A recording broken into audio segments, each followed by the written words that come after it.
ಎಲ್ಲ ನನ್ನ ಆತ್ಮೀಯ ವೀಕ್ಷಕ ಬಂಧುಗಳಿಗೆ ನಮಸ್ಕಾರ. ಈ ದಿನ ಮತ್ತೊಂದು ಕಥೆಯೊಂದಿಗೆ ನಾನು ನಿಮ್ಮ ಮುಂದೆ ಬಂದಿದ್ದೇನೆ. ಈ ದಿನದ ಕಥೆಯ ಹೆಸರು ಆಷಾಢಭೂತಿ ನರಿ ಮತ್ತು ದೂತಿಯರ ಕಥೆ ಅಂತ ಹೇಳಿ. ಈ ಕಥೆಯ ಸಾರ ಸ್ವಯಂಕೃತ ಅಪರಾಧದಿಂದ ಶಿಕ್ಷೆಗೆ ಒಳಗಾಗುವಂಥ ಪ್ರಸಂಗಗಳನ್ನು ಈ ಕಥೆ ವಿವರಣೆ ಮಾಡುತ್ತೆ. ನಾವು ಮಾಡುವಂತಹ ಕಾರ್ಯಗಳೇ ನಮ್ಮನ್ನು ಕೆಲವೊಮ್ಮೆ ಇಕ್ಕಟ್ಟಿಗೆ ಸಿಕ್ಕಿಸ್ತವೆ ಅನ್ನುವಂಥದ್ದು ಕಥೆಯ ಸಾರ. ಒಂದು ಊರಿನಲ್ಲಿ ದೇವಶರ್ಮ ಅನ್ನುವಂಥ ಒಬ್ಬ ಸನ್ಯಾಸಿ ಇರ್ತಾನೆ. ಆತ ಊರ ಹೊರಗಡೆ ಒಂದು ಮಠದಲ್ಲಿ ವಾಸವಾಗಿರ್ತಾನೆ. ಆತನ ಹತ್ತಿರ ಸಾಕಷ್ಟು ಜನ ಭಕ್ತರು ಬರ್ತಾ ಇರ್ತಾರೆ. ಹಾಗೆ ಬಂದ ಭಕ್ತರೆಲ್ಲರೂ ಆತನಿಗೆ ಹಣ ಮತ್ತು ವಸ್ತ್ರಗಳನ್ನೆಲ್ಲ ನೀಡಿ ಹೋಗ್ತಾ ಇರ್ತಾರೆ. ಹಾಗೆ ಸಂಗ್ರಹಗೊಂಡಂತಹ ಹಣವನ್ನೆಲ್ಲ ಆ ಸನ್ಯಾಸಿ ತನ್ನ ದೋತರದ ಗಂಟಿನಲ್ಲಿ ಕಟ್ಟಿ ಸದಾ ತನ್ನ ಹತ್ತಿರಲ್ಲೇ ಇಟ್ಕೊಳ್ತಾ ಇರ್ತಾನೆ. ಹಾಗೆ ಆತ ಸಂಗ್ರಹಿಸಿರಾದ ಹಣವನ್ನು ಒಂದು ಕ್ಷಣನೂ ಬಿಡದೆ ತನ್ನ ಜೊತೆಗೆ ಇಟ್ಕೊಳ್ತಾ ಇರುವಂಥದ್ದನ್ನು ಒಬ್ಬ ಆಷಾಢಭೂತಿ ಅನ್ನುವಂಥ ಪರರ ದುಡ್ಡನ್ನು ಕದಿಯುವಂತಹ ಒಬ್ಬ ವ್ಯಕ್ತಿ ಗಮನಿಸ್ತಾನೆ. ಹಾಗೆ ಗಮನಿಸಿದಂತಹ ಆಷಾಢಭೂತಿ ಹೇಗಾದರೂ ಮಾಡಿ ಹಣವನ್ನು ನನ್ನ ವಶ ಮಾಡಿಕೊಳ್ಬೇಕಲ್ಲ ಅಂತ ಚಿಂತಿಸ್ತಾನೆ. ಅದರ ಜೊತೆಗೆ ಆ ಮಠ ಅತ್ಯಂತ ಸದೃಢವಾದ ಕಲ್ಲಿನಿಂದ ಕಟ್ಟಿರೋದಾಗಿರೋದರಿಂದ ಅದಕ್ಕೆ ಕನ್ನ ಹಾಕೋದಕ್ಕೆ ಆಗೋದಿಲ್ಲ. ಹಾಗೆ ಅದು ತುಂಬ ಎತ್ತರವಾದ ಗೋಡೆಗಳನ್ನು ಹೊಂದಿರೋದರಿಂದ ಮುಖ್ಯ ದ್ವಾರವನ್ನು ಬಿಟ್ಟು ಬೇರೆ ಹೇಗೂ ಆ ಮಠವನ್ನು ಪ್ರವೇಶಿಸೋದಕ್ಕೆ ಆಗೋದಿಲ್ಲ.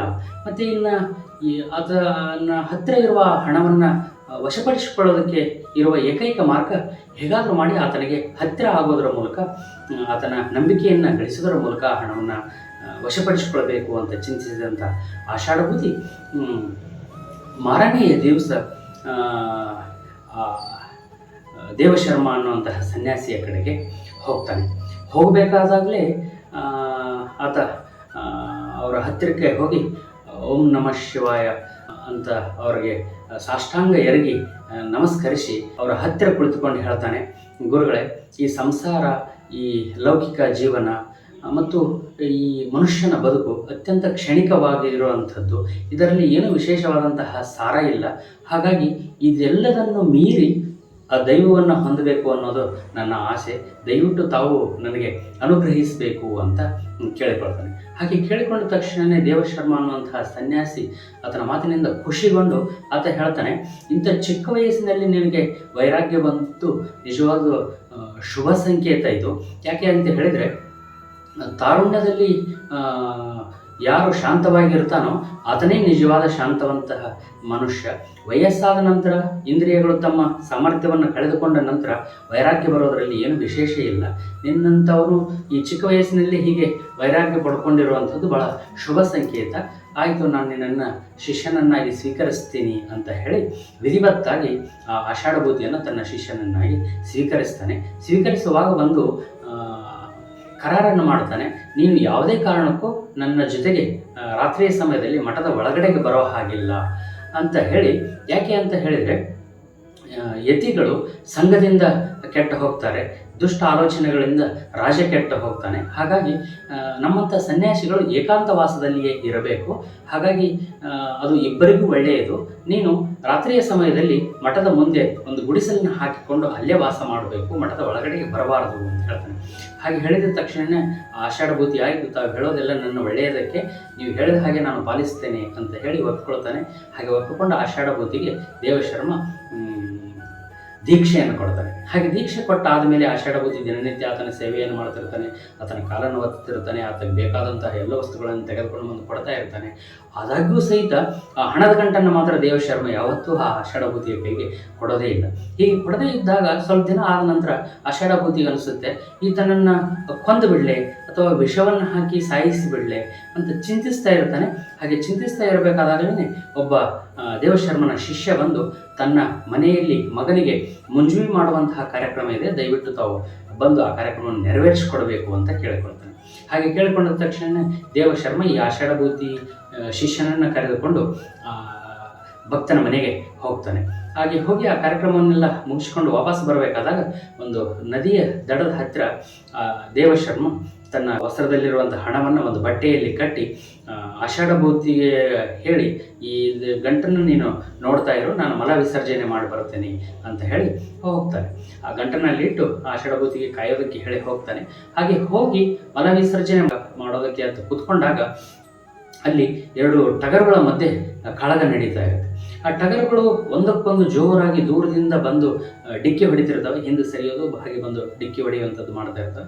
ಹಾಗೆ ಮಾಡ್ತಾ ಇರಬೇಕಾದಾಗ ಡಿಕ್ಕಿ ಹೊಡೆದವರ ತಲೆಯಲ್ಲಿ ಗಾಯ ಆಗಿ ಒಂದಷ್ಟು ರಕ್ತ ಸೋರ್ತಾ ಇರುತ್ತೆ. ಆ ರಕ್ತದ ವಾಸನೆಯನ್ನು ಕಂಡಂತಹ ಒಂದು ನರಿ 2 ಟಗರುಗಳು ಹಿಂದೆ ಹೋದಾಗ ಬಂದು ಆ ರಕ್ತವನ್ನು ಬಾಯಿ ಚಪಲಕ್ಕಾಗಿ ತಿಂದು ಮತ್ತೆ ಹಿಂದೆ ಸರಿತಾ ಇರುತ್ತೆ. ಅದನ್ನು ನೋಡಿದಾಗ ದೇವಶರ್ಮನಿಗೆ ಆಶ್ಚರ್ಯ ಆಗುತ್ತೆ. ಎಂತಹ ವಿಚಿತ್ರ ಇದು, ಕೇವಲ ರಕ್ತದ ಹಾಸ್ಯಗಾಗಿ ಹಾಗೆ ಹೋಗ್ತಾ ಇರುವಂತಹ ನರಿ ಒಂದು ವೇಳೆ ಆ ಟಗರುಗಳ ಹಣೆ ಮಧ್ಯೆ ಸಿಕ್ಕಾಕಿಕೊಂಡ್ರೆ ಸತ್ತು ಹೋಗುತ್ತಲ್ಲ ಅಂತ ವಿಚಾರ ಮಾಡದೇ ಇರಬೇಕಾದಾಗಲೇ ಆ ನರಿ ಹೋಗಿ ಹೀಗೆ ರಕ್ತ ನೆಕ್ಕಬೇಕಾದಾಗ 2 ಟಗರುಗಳು ಜೋರಾಗಿ ಬಂದು ಡಿಕ್ಕಿ ಹೊಡೆಯುತ್ತೆ. ಆ ಟಗರುಗಳ ಮಧ್ಯೆ ಸಿಕ್ಕೊಂಡಂತಹ ನರಿ ಸತ್ತು ಹೋಗುತ್ತೆ. ಅಯ್ಯೋ, ಎಂಥ ಅಚಾತುರ್ಯ ಆಯಿತು ಅಂತ ಚಿಂತಿಸ್ತಾ ದೇವಶರ್ಮ ಮಲವಿಸರ್ಜನೆಯನ್ನು ಮುಗಿಸಿ ಶುಚಿಗೊಂಡು ವಾಪಸ್ ಬರಬೇಕಾದ್ರೆ ಆಷಾಢಭೂತಿ ಕಾಣೋದಿಲ್ಲ. ಇನ್ನೊಂದಷ್ಟು ಭೀತಿಯಿಂದ ಬಂದು ನೋಡ್ತಾನೆ, ತನ್ನ ಬಟ್ಟೆಯಲ್ಲಿಟ್ಟಂಥ ಹಣದ ಗಂಟು ಸಹಿತ ಮಾಯವಾಗಿ ಬಿಟ್ಟಿರುತ್ತೆ. ತುಂಬ ರೋಧಿಸ್ತಾನೆ. ಅಯ್ಯೋ ಆಷಾಢಭೂತಿ, ನನಗೆ ಮೋಸ ಮಾಡಿಬಿಟ್ಟೆ, ಎಲ್ಲಿದೆ ನೀನು, ಹೇಗೆ ಈ ಕೆಲಸ ಮಾಡೋದಕ್ಕೆ ನಿನ್ನಿಂದ ಸಾಧ್ಯ ಆಯಿತು ಅಂತ ರೋಧಿಸ್ತಾ ಆತನ ಹೆಜ್ಜೆ ಗುರುತನ್ನೇ ಹಿಡ್ಕೊಂಡು ಆತನನ್ನು ಹುಡುಕ್ತಾ ಆಷಾಢಭೂತಿಯಿಂದ ಮೋಸ ಹೋಗಿಬಿಟ್ಟೆ ನಾನು ಅಂತ ನಡೆದುಕೊಂಡು ಹೋಗ್ತಾನೆ. ಹಾಗೆ ಹೋಗ್ತಾ ಇರಬೇಕಾದಾಗ ಸಾಯಂಕಾಲದ ಅಷ್ಟೊತ್ತಿಗೆ ಒಂದು ಗ್ರಾಮದ ಹತ್ತಿರಕ್ಕೆ ಬರ್ತಾನೆ. ಆ ಗ್ರಾಮದ ಹತ್ತಿರಕ್ಕೆ ಬಂದಾಗ ಎದುರುಗಡೆಗೆ 2 ದಂಪತಿಗಳು ಬರ್ತಾ ಇರ್ತಾರೆ.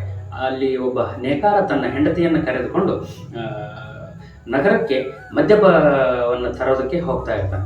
ಹಾಗೆ ಎದುರಿಗೆ ಬರ್ತಾ ಇರುವಂತಹ ನೇಕಾರ ದಂಪತಿಗಳಿಗೆ ಈ ದೇವಶರ್ಮ ಕೇಳ್ಕೊಳ್ತಾನೆ, ದಂಪತಿಗಳೇ, ನಾನು ಸನ್ಯಾಸಿ, ಸಾಯಂಕಾಲದ ಸಮಯದಲ್ಲಿ ಈ ಊರನ್ನು ಪ್ರವೇಶಿಸ್ತಾ ಇದ್ದೀನಿ. ಈ ಊರಿನಲ್ಲಿ ನನಗೆ ಯಾರೂ ಪರಿಚಯ ಇಲ್ಲ, ಹಾಗಾಗಿ ನೀವು ನನಗೆ ಆಶ್ರಯವನ್ನು ಕೊಡಬೇಕು. ಅದಲ್ಲದೆ ಸಾಯಂಕಾಲದ ಸಮಯದಲ್ಲಿ ಬಂದ ಅತಿಥಿಗಳಿಗೆ ಸೇವೆ ಮಾಡೋದರಿಂದ ಗೃಹಸ್ಥರು ದೈವತ್ವವನ್ನು ಪಡೆದುಕೊಳ್ತಾರೆ ಅಂತ ಹೇಳ್ತಾನೆ. ಹಾಗೆ ಹೇಳಿದ ತಕ್ಷಣ ಆ ನೇಕಾರ ಆಯಿತು ಅಂತ ಒಪ್ಪಿಕೊಂಡು ತನ್ನ ಹೆಂಡತಿಗೆ ಹೇಳ್ತಾನೆ, ನೋಡು, ನೀನು ಈ ಗುರುಗಳನ್ನು ಕಳೆದುಕೊಂಡು ಮನೆಗೆ ಹೋಗಿ ಅವರಿಗೆ ಸ್ವಲ್ಪ ಉಪಚಾರವನ್ನು ಮಾಡು, ನಾನು ಅಷ್ಟೊತ್ತಿಗೆ ಹೋಗಿ ಮದ್ಯವನ್ನು ತೆಗೆದುಕೊಂಡು ಬರ್ತೇನೆ ಅಂತ ಹೆಂಡತಿಯ ಜೊತೆಗೆ ಸನ್ಯಾಸಿಗಳನ್ನ ಮನೆಗೆ ಕಳಿಸಿ ತಾನು ಹೊರಟು ಹೋಗ್ತಾನೆ. ಆಗ ನೇಕಾರನ ಪತ್ನಿ ಸ್ವಾಮಿಯನ್ನು ಸನ್ಯಾಸಿಯನ್ನು ಕರೆದುಕೊಂಡು ತನ್ನ ಮನೆಗೆ ಹೋಗ್ತಾಳೆ. ಮನೆಗೆ ಹೋಗಿ ಒಂದು ಜಾಗದಲ್ಲಿ ಆತನಿಗೆ ಕೊಡೋದಕ್ಕೆ ಹೇಳಿ, ಆಕೆ ಸ್ವಲ್ಪ ಕುಲಟೆಯಾದ ಹೆಣ್ಣಸಾಗಿರೋದ್ರಿಂದ ಪರಪುರುಷನನ್ನು ತನ್ನ ಮನಸ್ಸಿನಲ್ಲಿ ಚಿಂತಿಸ್ತಾ ಆತನನ್ನು ಕಾಣಬೇಕು, ಇದೇ ಸರಿಯಾದ ಸಮಯ, ಗಂಡ ಇಲ್ಲದ ಸಮಯದಲ್ಲಿ ಆತನನ್ನು ಭೇಟಿಯಾಗಬೇಕು ಅಂತ ಅಂದ್ಕೊಂಡು ಆ ಸನ್ಯಾಸಿಯನ್ನು ಮನೆಯಲ್ಲಿ ಕೊಡೋದಕ್ಕೆ ಹೇಳಿ ತಾನು ಅಲಂಕಾರ ಮಾಡಿಕೊಂಡು ಹೊರಗಡೆಗೆ ಹೋಗ್ತಾಳೆ. ಆತನನ್ನು ಭೇಟಿಯಾಗೋದಕ್ಕೆ ಅಂತ, ದೇವದತ್ತ ಅನ್ನುವಂಥ ತನ್ನ ಸ್ನೇಹಿತನನ್ನು ಭೇಟಿಯಾಗೋದಕ್ಕೆ ಅಂತ ಮನೆಯಿಂದ ಹೊರಗಡೆ ಹೋಗ್ತಾಳೆ. ಆಕೆ ಮನೆಯಿಂದ ಹೊರಗಡೆ ಬರೋ ಅಷ್ಟೊತ್ತಿಗೆ ಆಕೆಯ ಗಂಡ ಚೆನ್ನಾಗಿ ಕುಡಿದು ನಶೆಯಲ್ಲಿ ಒಂದಷ್ಟು ಮದ್ಯದ ಗಡಿಗೆಗಳನ್ನು ಕೈಯೊಳಗಿಡ್ಕೊಂಡು ಬರ್ತಾನೆ. ಹಾಗೆ ಬರಬೇಕಾದಾಗ ಆತನನ್ನು ನೋಡಿ ಇವಳು ಬೇಗನೆ ಹಿಂದಿರುಗಿ ಬಂದು ಮನೆಯಲ್ಲಿಗೆ ಹೋಗಿ ತನ್ನ ಅಲಂಕಾರವನ್ನೆಲ್ಲ ಮತ್ತೆ ತೆಗೆದುಬಿಡ್ತಾಳೆ. ಅದನ್ನು ಆ ದೂರದಿಂದ ನೋಡಿದಂತಹ ನೇಕಾರನಿಗೆ ಸಿಟ್ಟು ಬರುತ್ತೆ. ಈ ಮೊದಲೇ ಆಕೆಯ ನಡತೆಯ ಬಗ್ಗೆ ಆತನ ಹತ್ತಿರ ಬಹಳಷ್ಟು ಜನರು ಹೇಳಿರ್ತಾರೆ. ಆದಾಗ್ಯೂ ಆಕೆಯನ್ನು ಯಾವತ್ತೂ ನಿಷ್ಠುರವಾಗಿ ಮಾತನಾಡಿರೋದಿಲ್ಲ. ಇವತ್ತು ಸ್ವತಃ ಆಕೆ ಅಲಂಕೃತಗೊಂಡು ತಾನು ಇಲ್ಲದ ಸಮಯದೊಳಗೆ ಹೀಗೆ ಹೋಗ್ತಾ ಇರೋದನ್ನು ನೋಡಿ ಇನ್ನೊಂದಷ್ಟು ಅನುಮಾನ ಬಂದು ಅಷ್ಟು ಸಿಟ್ಟು ಬಂದು ಆತ ಮನೆಗೆ ಬಂದು ಆಕೆಯನ್ನು ಬೈಯೋದಕ್ಕೆ ಪ್ರಾರಂಭ ಮಾಡ್ತಾನೆ. ಆಕೆ, ನೀನು ನಶೆಯಲ್ಲಿ ಏನೇನೋ ಮಾತನಾಡ್ತಾ ಇದೆಯಾ, ಕುಡಿತದ ಅಮರು ನಿನ್ನನ್ನು ಹೀಗೆ ಮಾಡಿಸ್ತಾ ಇದೆ, ನಾನು ಅಂಥವಳಲ್ಲ ಅಂತ ತಾನು ವಾದಿಸ್ತಾಳೆ. ಹಾಗೆ ವಾದಿಸಿದ ತಕ್ಷಣ ಈತ ಆಕೆಯನ್ನು ಚೆನ್ನಾಗಿ ದೊಣ್ಣೆಯಿಂದ ಹೊಡಿತಾನೆ. ಹಾಗೆ ಹೊಡೆದಾಗ ಆಕೆ ಹೇಳ್ತಾಳೆ, ಸೂರ್ಯ ಪಶ್ಚಿಮದ ಕಡೆಗೆ ಹೊರಟಾಗ ಹೇಗೆ ಆತನ ಕಿರಣಗಳು ನಡುಗುತ್ತೋ ಹಾಗೆ ಕುಡಿತ ಆದ ಮೇಲೆ ಮನುಷ್ಯ ಸಹಿತ ನಡುಗುತ್ತಾನೆ. ಪಶ್ಚಿಮದ ಕಡೆಗೆ ಹೋಗುವಂತಹ ಸೂರ್ಯನ ತೇಜಸ್ಸು ಹೇಗೆ ಕಡಿಮೆ ಆಗುತ್ತೋ ಹಾಗೆ ಕುಡಿತದ ಅಮಲಿನಲ್ಲಿರುವಂತಹ ಮನುಷ್ಯನ ಬುದ್ಧಿಯೂ ಸಹಿತ ತನ್ನ ತೇಜಸ್ಸನ್ನು ಕಳೆದುಕೊಳ್ಳುತ್ತೆ. ಅಂತಹ ಸ್ಥಿತಿಯಲ್ಲಿ ಮಾತನಾಡ್ತಾ ಇದೆಯಾ ಅಂತ ನಿಷ್ಠುರವಾಗಿ ಮಾತನಾಡ್ತಾಳೆ. ಹಾಗೆ ಮಾತನಾಡಿದ ತಕ್ಷಣ ಆತನಿಗೆ ಇನ್ನೊಂದಷ್ಟು ಸಿಟ್ಟು ಬಂದು ಇನ್ನೊಂದಷ್ಟು ಆಕೆಯನ್ನು ಹೊಡೆದು ಕಂಬಕ್ಕೆ ಕಟ್ಟಿ ಹಾಕಿ ನಿನ್ನಂಥ ಹೆಂಗಸರಿಗೆ ಇದೇ ಸರಿಯಾದ ಶಿಕ್ಷೆ ಅಂತ ಹೇಳಿ ಅಷ್ಟೊತ್ತಿಗೆ ಆತ ನಶೆಯಲ್ಲಿರೋ ಕಾರಣದಿಂದ ನಿದ್ರೆ ಬಂದುಬಿಡುತ್ತೆ. ಹಾಗೆ ನಿದ್ರಾವಶನಾಗಿ ಮಲ್ಕೊಂಡ್ಬಿಡ್ತಾನೆ. ಹಾಗೆ ಆತ ನಿದ್ರಾವಶನಾಗಿ ಮಲ್ಕೊಂಡ ತಕ್ಷಣವೇ ಆ ನೇಕಾರನ ಹೆಂಡತಿಯ ಒಬ್ಬ ಸ್ನೇಹಿತೆ ಇರ್ತಾಳೆ, ಆಕೆ ದೂತೆ. ಆಕೆ ಈ ನೇಕಾರನ ಹೆಂಡತಿಗೂ ಮತ್ತು ಆಕೆಯ ಪ್ರಿಯತಮನ ಮಧ್ಯೆ ವ್ಯವಹಾರವನ್ನು ನಡೆಸಿಕೊಡುತ್ತಿರುವಂತಹ ದೂತೆ. ಆಕೆ ಆ ನೇಕಾರ ಮಲಗಿರುವಂತಹದ್ದನ್ನು ತಿಳ್ಕೊಂಡು ಅಲ್ಲಿಗೆ ಅವ್ರ ಮನೆಗೆ ಬರ್ತಾಳೆ. ಬಂದಾಗ ನೇಕಾರನ ಹೆಂಡತಿಯನ್ನು ಹೀಗೆ ಕಂಬಕ್ಕೆ ಕಟ್ಟಿ ಹಾಕಲಾಗಿರುತ್ತೆ. ಕಟ್ಟಿ ಹಾಕಿದಾಗ ಆಕೆ ಬಂದವಳು ಹೇಳ್ತಾಳೆ, ದೂತೆ, ನೀನು ನಿನ್ನ ಸ್ನೇಹಿತನನ್ನು ಭೇಟಿಯಾಗೋದಕ್ಕೆ ಹೋಗು, ಆತ ನಿನಗಾಗಿ ಕಾಯ್ತಾ ಇದ್ದಾನೆ ಅಂತ. ಹಾಗೆ ಹೇಳಿದ ತಕ್ಷಣ ಇವಳು ಹೇಳ್ತಾಳೆ, ನನ್ನನ್ನು ಹೀಗೆ ಕಂಬಕ್ಕೆ ಕಟ್ಟಿ ಹಾಕಿದ್ದಾರೆ, ಇಂಥ ಸಮಯದಲ್ಲಿ ನನಗೆ ಹೋಗೋದಕ್ಕಾಗೋದಿಲ್ಲ, ನಾನು ಬರೋದಕ್ಕೆ ಆಗೋದಿಲ್ಲ ಅಂತ ಆತನಿಗೆ ಹೇಳಿಬಿಡು. ಹಾಗೆ ಹೇಳಿದಾಗ ಆ ದೂತೆ ಹೇಳ್ತಾಳೆ, ಇಲ್ಲ ಇಲ್ಲ, ಇದು ವ್ಯಭಿಚಾರ ಧರ್ಮ ಅಲ್ಲ. ಈ ಈ ಕೆಲಸವನ್ನು ಮಾಡುವಾಗ ಎಂಥದ್ದೇ ಕಷ್ಟ ಇದ್ದರೂ ಆತನನ್ನು ಕಾಣಬೇಕು ನೀನು. ಹಾಗಾಗಿ ನಿನ್ನ ಕಟ್ಟನ್ನು ನಾನು ಬಿಸ್ತೇನೆ, ಮತ್ತು ನಿನ್ನ ಹಾಗೆ ನನ್ನನ್ನು ಇಲ್ಲಿ ಕಟ್ಟಿ ನೀನು ಆತನನ್ನು ಹೋಗಿ ಸೇರು, ಮತ್ತೆ ಬಂದ ನಂತರ ನನ್ನನ್ನು ಬಿಚ್ಚು, ಮತ್ತೆ ನಿನ್ನನ್ನು ಹೀಗೆ ಮೊದಲಿನ ಹಾಗೆ ಕಟ್ಟಿ ನಾನು ಮನೆಗೆ ಹೋಗ್ತೇನೆ ಅಂತ ದೂತಿ ಹೇಳ್ತಾಳೆ. ಸರಿ ಹಾಗಿದ್ರೆ ಅಂತ ಹೇಳಿ ಇಲ್ಲಿ ಬಂದಂಥ ದೂತಿ ಆಕೆ ಕಟ್ಟನ್ನು ಬಿಸ್ತಾಳೆ. ಬಿಚ್ಚಿದ ತಕ್ಷಣ ಇವಳು ಮತ್ತೆ ಆ ದೂತಿಯನ್ನೇ ಹಾಗೆ ತನ್ನ ಹಾಗೆ ಕಟ್ಟಿ ತನ್ನ ಪ್ರೇತಮನನ್ನು ಕಾಣೋದಕ್ಕೆ ಹೋಗ್ತಾಳೆ. ಹಾಗೆ ಹೋಗಿ ಅವಳು ತನ್ನ ಸ್ನೇಹಿತನ ಜೊತೆಗೆ ಇರಬೇಕಾದಾಗ ಇಲ್ಲಿ ಅವಳ ಗಂಡನಿಗೆ ಎಚ್ಚರ ಆಗುತ್ತೆ. ಹಾಗೆ ಎಚ್ಚರ ಆದಂಥವನು ಅವನು ನಶೆಯಲ್ಲಿಯೇ ಹೇಳ್ತಾನೆ, ನೀನು ನಾನು ಮಾಡಿದ್ದು ತಪ್ಪಾಯಿತು ಅಂತ ಕ್ಷಮೆ ಕೇಳಿದರೆ ನಾನು ನಿನ್ನನ್ನು ಬಿಚ್ಚಿಬಿಡ್ತೀನಿ ಅಂತ. ಹಾಗೆ ಹೇಳಿದಾಗ ಅಲ್ಲಿದ್ದಂಥವಳು ದೂತಿ ಆಗಿರೋದ್ರಿಂದ ತಾನು ಬಾಯಿ ತೆಗೆದ್ರೆ ಮಾತನಾಡಿದರೆ ಎಲ್ಲಿ ನಿಜ ವಿಷಯ ಗೊತ್ತಾಗಿಬಿಡುತ್ತೆ ಏನೋ ಅಂತೇಳಿ ಮಾತನಾಡದೆ ಸುಮ್ಮನೆ ಇದ್ಬಿಡ್ತಾಳೆ. ಹಾಗೆ ಮಾತನಾಡದೆ ಸುಮ್ಮನೆ ಇದ್ದಾಗ ಆತ ಇನ್ನೊಂದು 2-3 ಸಾರಿ ಹೇಳ್ತಾನೆ, ನೀನು ನನ್ನನ್ನು ಕ್ಷಮಿಸು ಅಂತ ಕೇಳು, ನಾನು ನಿನ್ನನ್ನು ಕ್ಷಮಿಸಿಬಿಡ್ತೀನಿ ಅಂತ. ಇವಳು ಮಾತನಾಡದೆ ಇದ್ದಾಗ ಆತನಿಗೆ ಇನ್ನೊಂದಷ್ಟು ಸಿಟ್ಟು ಬರುತ್ತೆ. ಹಾಗೆ ಸಿಟ್ಟು ಬಂದಂತಹ ನೇಕಾರ ನಶೆಯಲ್ಲಿ ಒಂದು ಚೂಪಾದ ಚಾಕುವನ್ನು ತೆಗೆದುಕೊಂಡು ಬಂದು ಆಕೆಯ ಮೂಗನ್ನೇ ಕತ್ತರಿಸಿಬಿಡ್ತಾನೆ. ಮೂಗನ್ನು ಕತ್ತರಿಸಿ ಹೇಳ್ತಾನೆ, ನಾನು ಯಾವತ್ತೂ ನಿನ್ನನ್ನು ಇನ್ನೊಂದು ಸಾರಿ ಮಾತನಾಡೋದಿಸೋದಿಲ್ಲ ಅಂತ ಹೇಳಿ ಮತ್ತೆ ಹೋಗಿ ಮಲಗಿಕೊಂಡು ಬಿಡ್ತಾನೆ. ಆತನಿಗೆ ನಿದ್ದೆ ಬಂದುಬಿಡುತ್ತೆ. ಅಷ್ಟೊತ್ತಿಗೆ ಹೋದಂತಹ ನೇಕಾರನ ಪತ್ನಿ ವಾಪಸ್ ಬರ್ತಾಳೆ. ವಾಪಸ್ ಬಂದು ಈತ ಎದ್ದು ನಿನಗೇನು ತೊಂದರೆ ಮಾಡಿಲ್ಲಲ್ಲ ಅಂತ ಕೇಳ್ತಾಳೆ. ಹಾಗೆ ಕೇಳಿದಾಗ ದೂತಿ ಹೇಳ್ತಾಳೆ, ಮೂಗಂದನ್ನು ಬಿಟ್ಟು ಎಲ್ಲದೂ ಸರಿಯಾಗಿದೆ, ನನ್ನನ್ನು ಬಿಡಿಸು. ಆತ ಆ ನಶೆಯಲ್ಲಿ ಎದ್ದು ಮತ್ತೆ ಕರ್ಣಚ್ಛೇದನವನ್ನು ಮಾಡಿಬಿಟ್ಟಾನು, ಬೇಗನೆ ನನ್ನನ್ನು ಬಿಡಿಸಿ ಕಳಿಸು. ಆವಾಗ ನೇಕಾರನ ಪತ್ನಿ ಆಕೆಯನ್ನು ಬಿಡಿಸ್ತಾಳೆ. ಮತ್ತು ಆಕೆಯನ್ನು ಮೊದಲಿನ ಹಾಗೆ ಕಟ್ಟಿ ಆ ದೂತೆ ತನ್ನ ಮನೆಗೆ ಹೊರಟು ಹೋಗ್ಬಿಡ್ತಾಳೆ. ಹಾಗೆ ಹೊರಟು ಹೋದಾಗ ಆತನಿಗೆ ಎಚ್ಚರ ಆಗುತ್ತೆ.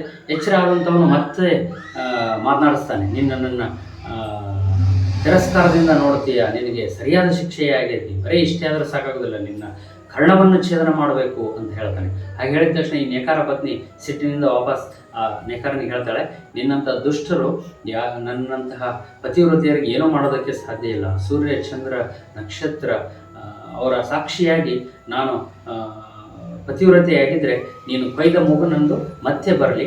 ಒಂದು ವೇಳೆ ನಾನು ಪತಿವ್ರತೆ ಅಲ್ಲದೆ ಹೋಗಿದ್ದರೆ ನಾನು ನನ್ನ ಪ್ರಾಣವನ್ನೇ ಕಳೆದುಕೊಳ್ಳುವ ಹಾಗೆ ಆಗಲಿ ಅಂತ ಹೇಳ್ತಾಳೆ. ಹಾಗೆ ಹೇಳಿದ ತಕ್ಷಣ ಆತ ಆಶ್ಚರ್ಯಗೊಂಡು ಒಂದು ಬೆಳಕನ್ನು ದೇವಿಗೆಯನ್ನು ಹಿಡಿದುಕೊಂಡು ಬಂದು ಆಕೆ ಮುಖದ ಹತ್ತಿರ ಹಿಡಿದು ನೋಡ್ತಾನೆ. ಆಕೆಯ ಮೂಗು ಮೊದಲನೇ ಹಾಗೆ ಆಗಿಬಿಟ್ಟಿರುತ್ತೆ. ಪಕ್ಕದಲ್ಲೆಲ್ಲ ರಕ್ತ ಚೆಲ್ಲಿರುತ್ತೆ, ಮೂಗು ಮಾತ್ರ ಮೊದಲನೇ ಹಾಗೆ ಆಗಿರುತ್ತೆ. ಆತ ಆಶ್ಚರ್ಯಗೊಂಡು ಬಿಡ್ತಾನೆ, ಅಯ್ಯೋ ನನ್ನ ಪತಿವ್ರತೆ ಹೆಂಡತಿಗೆ ನಾನು ಎಷ್ಟು ಶಿಕ್ಷೆ ಕೊಟ್ಟನಲ್ಲ ಅಂತ ಹೇಳಿ ಆಕೆಯ ಕಟ್ಟನ್ನು ಬಿಚ್ಚಿ ಆಕೆಯನ್ನು ಕರೆದುಕೊಂಡು ಹೋಗಿ ಪಕ್ಕದಲ್ಲಿ ಕೂಡಿಸಿ ಸಮಾಧಾನ ಪಡಿಸುವಂತಹ ಕೆಲಸವನ್ನು ನೇಕಾರ ಮಾಡ್ತಾನೆ. ಇದೆಲ್ಲವನ್ನು ಆ ದೇವಶರ್ಮ ಸನ್ಯಾಸಿ ಪಕ್ಕದಲ್ಲಿ ಕುಳಿತು ನೋಡ್ತಾ ಇರ್ತಾನೆ. ಆ ನೋಡ್ಕೊತಾ ಇದ್ದಾಗ ರಾಕ್ಷಸರಲ್ಲಿ ಏನೆಲ್ಲ ಮಾಯೆ ಇತ್ತೋ ಆ ಎಲ್ಲ ಮಾಯೆ ಈ ಹೆಣ್ಣಿನಲ್ಲಿ ಇದೆ ಅಂತ ಚಿಂತಿಸ್ತಾ ಆ ದಿನವನ್ನು ಕಳೆದು ಮಾರನೇ ದಿವಸ ಹೊರಡೋದಕ್ಕೆ ಅಣಿಯಾಗ್ತಾನೆ. ಹಾಗೆ ನೇಕಾರನ ಹೆಂಡತಿಯ ದೂತೆ ಹೋಗ್ತಾಳೆ ತನ್ನ ಮನೆಗೆ. ಹೋಗಿ ಮಾರನೇ ದಿವಸ ಬೆಳಗ್ಗೆ ಆಕೆಯ ಗಂಡ ಅಂತ ರಾತ್ರಿ ಪೂರ್ತಿ ರಾಜ್ಯಸಭೆಯಲ್ಲಿ ಕಳೆದು ಬೆಳಗ್ಗೆ ತನ್ನ ಮನೆಗೆ ಬರ್ತಾನೆ. ಹಾಗೆ ಬಂದಂಥವನು ಆತ ಕ್ಷೌರಿಕನಾಗಿರೋದ್ರಿಂದ ಭದ್ರೆ ನನ್ನ ಕ್ಷೌರಿಕ ಪೆಟ್ಟಿಗೆಯನ್ನು ಕೊಡು, ನಾನು ಊರಿನಲ್ಲಿ ಕ್ಷೌರ ಮಾಡೋದಕ್ಕೆ ಹೋಗಬೇಕು ಅಂತ ಕೇಳ್ತಾನೆ ಮನೆಯ ಬಾಗಿಲಲ್ಲಿ ನಿಂತ್ಕೊಂಡು. ಆಕೆ ತನ್ನ ಕತ್ತರಿಸಿದ ಮೂಗನ್ನು ಆತನಿಗೆ ತೋರಿಸೋದು ಹೇಗೆ ಅಂತ ಹೇಳಿ ಚಿಂತೆ ಮಾಡಿದ್ದಕ್ಕೆ ಏನಾದರೂ ಪರಿಹಾರ ಕಂಡುಕೊಳ್ಬೇಕಲ್ಲ ಅಂತ ಹೇಳಿ ಕ್ಷೌರಿಕ ಪೆಟ್ಟಿಗೆಯಲ್ಲಿರುವಂತಹ ಕತ್ತಿಯನ್ನು ತೆಗೆದು ಕೇವಲ ಅದೊಂದನ್ನೇ ಆತನ ಕಡೆಗೆ ಎಸೆತಾಳೆ. ಹಾಗೆ ಎಸೆದ ತಕ್ಷಣ ಆತನಿಗೆ ಸಿಟ್ಟು ಬರುತ್ತೆ. ಸಿಟ್ಟು ಬಂದು ತನ್ನ ಹತ್ತಿರ ಬಂದ ಕತ್ತಿಯನ್ನು ವಾಪಸ್ ಮತ್ತೆ ಆಕೆಯ ಕಡೆಗೆ ಮನೆಯ ಒಳಗೆ ಎಸೆದು ಬಿಡ್ತಾನೆ. ಹಾಗೆ ಎಸೆಯೋದೇ ತಡ ಆಕೆ ಒಳಗಿನಿಂದ ಚೀರ್ತಾ ಅಯ್ಯೋ ನನ್ನ ಗಂಡ ನನ್ನ ಮೂಗನ್ನೇ ಕತ್ತರಿಸಿಬಿಟ್ಟ, ನನ್ನ ಗಂಡ ನನ್ನ ಮೂಗನ್ನೇ ಕತ್ತರಿಸಿಬಿಟ್ಟ, ನಾನು ಮಾಡಿದ ಅಪರಾಧಕ್ಕಾಗಿ ನನ್ನ ಗಂಡನನ್ನು ಶಿಕ್ಷಿಸುತ್ತಿದ್ದಾನೆ ಅಂತ ಜೋರಾಗಿ ಕಿರಿಸ್ತಾ ಹೊರಗಡೆ ಬಂದ್ಬಿಡ್ತಾಳೆ. ಹಾಗೆ ಬರ್ತಾ ಇರಬೇಕಾದಾಗಲೇ ಅಲ್ಲಿ ಜನ ಎಲ್ಲ ಸೇರಿ ರಾಜಭಟರಿಗೆ ಆ ಕ್ಷೌರಿಕನನ್ನು ಹಿಡಿದು ಒಪ್ಪಿಸ್ತಾರೆ. ಹಾಗೆ ಒಪ್ಪಿಸಿದ ತಕ್ಷಣ ರಾಜಭಟರು ಆತನನ್ನು ರಾಜ್ಯಸಭೆಗೆ ಕರೆದುಕೊಂಡು ಹೋಗಿ ರಾಜನ ಹತ್ತಿರ ವಿಚಾರಣೆಗೆ ಒಳಪಡಿಸ್ತಾರೆ. ಯಾಕೆ ನೀನು ಆಕೆ ಮೂಗನ್ನು ಕತ್ತರಿಸಿಬಿಟ್ಟೆ, ಆಕೆ ಮಾಡಿರೋ ಅಪರಾಧವಾದರೂ ಏನು ಅಂತ ಕೇಳ್ತಾರೆ. ಹಾಗೆ ಕೇಳಿದಾಗ ಆತನಲ್ಲಿ ಹೇಳೋದಕ್ಕೆ ಏನೋ ವಿಚಾರ ಇಲ್ಲದೇ ಇದ್ದದ್ದಕ್ಕಾಗಿ ಆತನಿಗೆ ಮೌನವಾಗಿ ಹಾಗೆ ನಿಂತ್ಕೊಂಡ್ಬಿಡ್ತಾನೆ.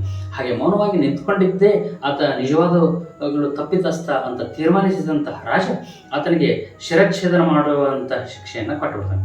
ಹಾಗೆ ಕ್ಷೌರಿಕನಿಗೆ ಶಿರಚ್ಛೇದನ ಶಿಕ್ಷೆ ಕೊಟ್ಟಾಗ ಆತನನ್ನು ಶಿರಚ್ಛೇದನಕ್ಕಾಗಿ ಕರೆದುಕೊಂಡು ಹೋಗಬೇಕಾದಾಗ ಅದೇ ದಾರಿಯಲ್ಲಿ ನಡೆದುಕೊಂಡು ಹೋಗ್ತಿರುವಂತಹ ದೇವಶರ್ಮ ಆತನನ್ನು ನೋಡಿ ರಾಜ ಭಟರ ಹತ್ತಿರ ಹೋಗಿ ಮತ್ತು ಅಲ್ಲಿ ನ್ಯಾಯಾಧೀಕರಣದ ಹತ್ತಿರ ಹೋಗಿ ಹೇಳ್ತಾನೆ, ಇಲ್ಲ, ಕ್ಷೌರಿಕನದು ಏನೂ ತಪ್ಪಿಲ್ಲ, ನಿಜವಾಗಲೂ ನಾನು ಆಷಾಢಭೂತಿಯಿಂದ ಮತ್ತು ಆ ನರಿ ಟಗರಿನ ಮಧ್ಯೆ ಸಿಕ್ಕು ಸತ್ತ ಹಾಗೆ ಈ ದೂತಿಯ ಕಾರಣದಿಂದ ಈತನಿಗೆ ತೊಂದರೆ ಆಗಿದೆ, ಆತನ ಹತ್ತಿರ ತಪ್ಪಿಲ್ಲ ಅಂತ ಹೇಳ್ತಾನೆ. ಹಾಗೆ ಹೇಳಿದ ತಕ್ಷಣ ಆತ ಧರ್ಮಾಧಿಕರಣರು ಅದನ್ನು ವಿವರವಾಗಿ ಹೇಳೋದಕ್ಕೆ ಕೇಳ್ತಾರೆ. ಆವಾಗ ತನ್ನ ಪರಿಸ್ಥಿತಿಯನ್ನು ಮತ್ತು ಟಗರಿನ ಕಾಳಗದಲ್ಲಿ ಸತ್ತ ನರಿಯ ಕಥೆಯನ್ನು ಮತ್ತು ಈ ಹೆಂಗಸರ ಈ ಎಲ್ಲ ಘಟನೆಯನ್ನು ವಿವರಿಸಿ ಹೇಳ್ತಾನೆ.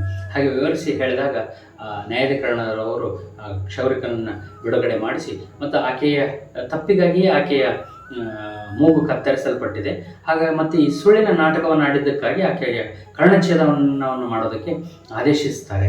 ಇದೆಲ್ಲವನ್ನು ಚಿಂತಿಸ್ತಾ ಸ್ವಯಂಕೃತ ಅಪರಾಧದಿಂದ ನಾವು ಶಿಕ್ಷೆಗೆ ಅಥವಾ ತೊಂದರೆಗೆ ಒಳಗಾಗ್ತೀವಿ ಅಂತ ಯೋಚನೆ ಮಾಡ್ತಾ ದೇವಶರ್ಮ ತನ್ನ ಮಠದ ಕಡೆಗೆ ಹೋಗ್ತಾನೆ.